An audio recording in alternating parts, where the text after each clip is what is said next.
players, Grant Newell, Kade, Unseld. Start with questions. Jeff, you want to start us off? Sure, Kade, I guess start with you today. Obviously, you had a stretch there where you really kind of got this offense going. I think that was your first college points, that first three-pointer.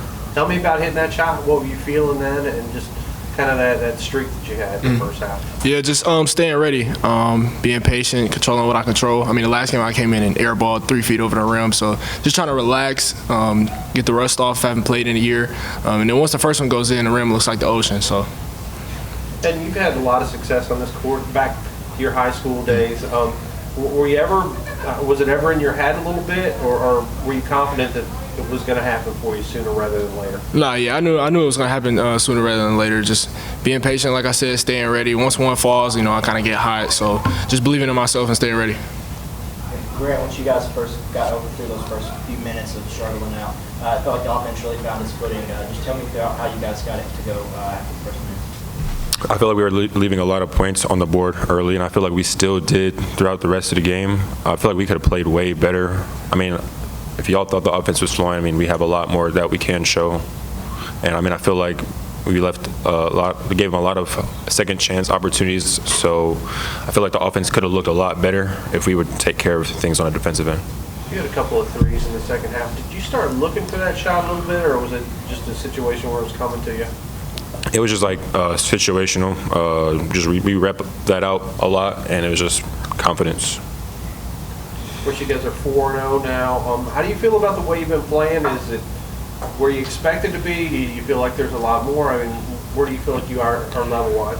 Well, we have really, really, really high expectations, so we're nowhere we want to be. We can get a lot better. Like today, I feel like we could have won by way more.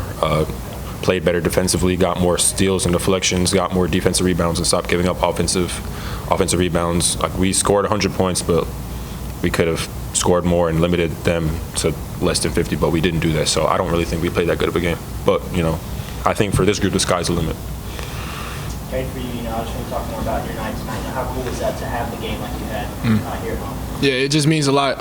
Being at home, a lot of family and friends that can be there. Obviously, when you got Western on your chest and you're from Bowling Green, it means a lot more. You just care a ton more. Of course, you got a little break now, but then a trip coming up. You guys ever been to the Bahamas? Haven't. This will be the first time. No? You looking forward to it at all, or is it just another 3 games? Definitely looking forward to being out the country, but of course business trip. Always looking for the 3 games. We want to win it all, so we're going to keep putting in the work for the next week to prepare for that. How do you get ready to play 3 games in 3 days? That's not something that normally happens in the season until the tournament time. Well, it's not really something that you can really prepare for besides just being in practice and doing the same things that you do every day, because you play back to back to back, and you have a small turnaround to prep for teams, but just taking care of what we can in practice and can continue to get better. So no matter who we're playing, what we do in practice will be able to take care of itself when we're having an actual game. All right, thank you guys. All right.